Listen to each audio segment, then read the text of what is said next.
ಮುಖ್ಯಮಂತ್ರಿಗಳು ರೈತರ ಮೇಲೆ ಕೇಸನ್ನ ದಾಖಲು ಮಾಡಿ ಅವ್ರನ್ನ ಬೆದರಿಸಿ ಹೆದರಿಸಿ ರೈತರನ್ನ ಬೀದಿಗೆ ತಂದು ಜಮೀನನ್ನ ಕಸ್ಕೊಳ್ಬಹುದು ಅನ್ನುವ ಭ್ರಮೆನಲ್ಲಿ ಅವರೇನಾರು ಇದ್ರೆ ಆ ಭ್ರಮೆಯಿಂದ ಹೊರಗೆ ಬರಬೇಕು ಅಂತೇಳಿ ತಮ್ಮ ಮುಖೇನ ನಾನು ಆಗ್ರಹ ಪಡಿಸ್ತಾ ಇದ್ದೇನೆ.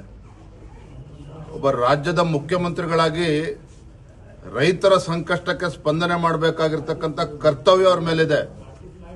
ಈ ರೀತಿ ದಬ್ಬಾಳಿಕೆ ಮಾಡೋದಕ್ಕಲ್ಲ ನೀವು ರಾಜ್ಯದ ಮುಖ್ಯಮಂತ್ರಿಗಳಾಗಿರುವಂತದ್ದು. ಹಾಗಾಗಿ ಈಗಲೂ ಕೂಡ ಕಾಲ ಮಿಂಚಿಲ್ಲ, ಜನ ಬೀದಿಗಿಳಿದಾಗಿದೆ. ಇವತ್ತು ಬಿಡದಿ ವಿಚಾರದಲ್ಲಿ ಟೌನ್ಶಿಪ್ ಬಗ್ಗೆ ತಲೆ ಕೆಡಿಸ್ಕೊಳ್ದೇನೆ ಉತ್ತರ ಕರ್ನಾಟಕದ ಅಭಿವೃದ್ಧಿ ಬಗ್ಗೆ ತಲೆ ಕೆಡಿಸ್ಕೊಳ್ಳಿ. ಇಲ್ಲಿ ಬಂದು ಫೋಟೋ ಹೊಡೆಸ್ಕೊಂಡು ಲಿಂಗು ಕೈಯಲ್ಲಿ ಹಿಡ್ಕೊಂಡು ಶಿವಪೂಜೆ ಮಾಡಿ ಇವೆಲ್ಲ ಕಪಟ ನಾಟಕವನ್ನ ಬದಿಗಿಟ್ಟು ಕಲ್ಯಾಣ ಕರ್ನಾಟಕ ಆಗಲಿ ಕಿತ್ತೂರು ಕರ್ನಾಟಕದ ಬಗ್ಗೆ ತಲೆ ಕೆಡಿಸ್ಕೊಳ್ಳಿ, ರೈತರ ಬಗ್ಗೆ ತಲೆ ಕೆಡಿಸ್ಕೊಳ್ಳಿ. ರೈತರ ಇವತ್ತು ಆದ್ಯತೆ ರಾಜ್ಯದ ಮುಖ್ಯಮಂತ್ರಿಗಳಿಗೆ ಕಾಂಗ್ರೆಸ್ ಸರ್ಕಾರಕ್ಕೆ ಆಗಬೇಕೇ ವಿನಃ ಟೌನ್ಶಿಪ್ಗಳಲ್ಲ.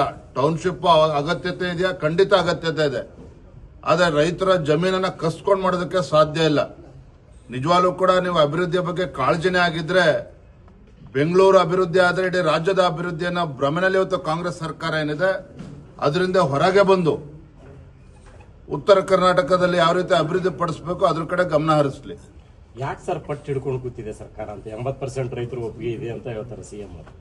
ಟಾಸ್ಕ್ ಏನಾದ್ರು ಕೊಟ್ಟಿದ್ದಾರೆ ಡಿಕೆಶಿ ಅವರಿಗೆ? ಬಿಡದಿ ಟೌನ್ಶಿಪ್ ಜೊತೆಗೆ ಕನಕಪುರದಲ್ಲಿ ಏರ್ಪೋರ್ಟ್ ಅನ್ನ ಏನ್ ಮಾಡೋದಕ್ಕೆ ಹೊರಟಿದ್ದಾರಲ್ಲ, ಇವೆರಡೂ ಕೂಡ ಒಟ್ಟೊಟ್ಟಿಗೆ ಸೇರ್ಕೊಂಡಿದೆ. ಮತ್ತೆ ಡಿ.ಕೆ. ಶಿವಕುಮಾರ್ ಅವರು 100 ಎಕರೆ ಅಲ್ಲ 1000 ಎಕರೆ ಜಮೀನನ್ನ ಅಲ್ಲಿ ಇದೆ ಅನ್ನೋ ಚರ್ಚೆಗಳು ಕೂಡ ಅಲ್ಲಿ ಜನಸಾಮಾನ್ಯರು ಇವತ್ತು ಮಾತನಾಡ್ತಾ ಇದ್ದಾರೆ. ನಾನು ಅದಕ್ಕೆ ಅವತ್ತಿಂದ ಕೂಡ ಹೇಳ್ತಾ ಇರುವಂತದ್ದು, ರಾಜ್ಯದ ಮುಖ್ಯಮಂತ್ರಿಗಳಿಗೆ ರೈತರ ಬಗ್ಗೆ ಆಸಕ್ತಿ ಇರಬೇಕೇ ವಿನಃ ರಿಯಲ್ ಎಸ್ಟೇಟ್ ಬಗ್ಗೆ ಅಲ್ಲ. ರಿಯಲ್ ಎಸ್ಟೇಟ್ ಬಗ್ಗೆ ಮರೆತು ರೈತರ ಬಗ್ಗೆ ಆಲೋಚನೆ ಮಾಡಿದ್ರೆ ಬಹುಶಃ ಇವತ್ತು ಬಿಡದಿನಲ್ಲಿ ರೈತರು ಬೀದಿಗಿಳಿದು ಹೋರಾಟ ಮಾಡುವಂತ ಪರಿಸ್ಥಿತಿ ನಿರ್ಮಾಣ ಆಗ್ತಾ ಇರಲಿಲ್ಲ. ರಾಜ್ಯದ ಅಭಿವೃದ್ಧಿ ಅಲ್ಲ, ಅವರ ಅಭಿವೃದ್ಧಿಗೋಸ್ಕರ. ಖಂಡಿತ ನಿಮ್ಗೆ ಏನೋ ಅನುಮಾನ ಬೇಡ ಅಂದೆ. ಮುಖ್ಯಮಂತ್ರಿಗಳ ಆದ್ಯತೆ ಏನು ಅಂತೇಳಿ ಇದ್ರಲ್ಲೇ ಗೊತ್ತಾಗ್ತದೆ.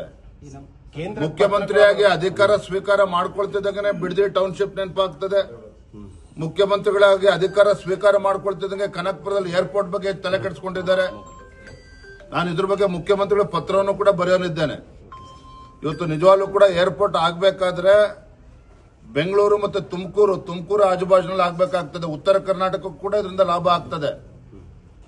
ಸೊ ಏರ್ಪೋರ್ಟ್ ಅಲ್ಲಿ ಶಿಫ್ಟ್ ಆದ್ರೆ ಆಟೋಮೆಟಿಕ್ ಆಗಿ ಬಿಡದಿ ಬಗ್ಗೆನೂ ಕೂಡ ಅವ್ರ ಆಸಕ್ತಿ ಕಡಿಮೆ ಆಗ್ತದೆ ಮುಖ್ಯಮಂತ್ರಿಗಳಿಗೆ. ಪತ್ರ ಕೂಡ ಬರೆದಿದ್ರು ಡಿ.ಕೆ. ಶಿವಕುಮಾರ್ ಅವರು ಮಧ್ಯಸ್ಥಿಕೆ ವಹಿಸಿ ಅಂತ. ಸೊ ತಾವೇನಾದ್ರೂ ಕೇಂದ್ರ ನಾಯಕರಿಗೆ ಯಾವ್ದ್ರ ಬಗ್ಗೆ ಮಧ್ಯಸ್ಥಿಕೆ ವಹಿಸಿ? ಬಿಡದಿ ವಿಷಯದಲ್ಲಿ ಮುಖ್ಯಮಂತ್ರಿಗಳು ಮೊದಲು ಅವರ ಆದ್ಯತೆಯನ್ನ ಸ್ಪಷ್ಟಪಡಿಸಬೇಕು.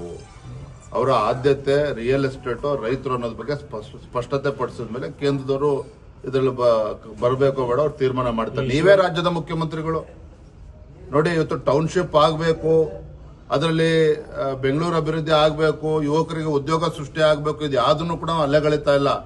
But not at the cost of the farmers. 70% ಅಷ್ಟು ರೈತರು ಇವತ್ತು ಜಮೀನನ್ನ ಕೊಡೋದಕ್ಕೆ ತಯಾರಿದ್ರೆ ಅಲ್ಲಿ ಭೂ ಸ್ವಾಧೀನ ಮಾಡಬೇಕಾಗ್ತದೆ ರಾಜ್ಯ ಸರ್ಕಾರ. ಈ ರೀತಿ ದಬ್ಬಾಳಿಕೆ ಮಾಡಿಕೊಂಡು ಗುಂಡಾಗರ್ದಿ ಮಾಡಿಕೊಂಡು ಗುಂಡಾಗಳನ್ನ ಬಿಟ್ಟು ರೈತರನ್ನ ಬೆದರಿಸಿ ಈ ರೀತಿ ಮಾಡೋದಕ್ಕೆ ಸಾಧ್ಯ ಇಲ್ಲ. ಎಚ್ಚೆತ್ತುಕೊಳ್ಬೇಕು ರಾಜ್ಯದ ಮುಖ್ಯಮಂತ್ರಿಗಳು. ಬಿಜೆಪಿ ಏನು ಹೋರಾಟ ತಗೊಳ್ತದೆ ಈ ವಿಚಾರದಲ್ಲಿ?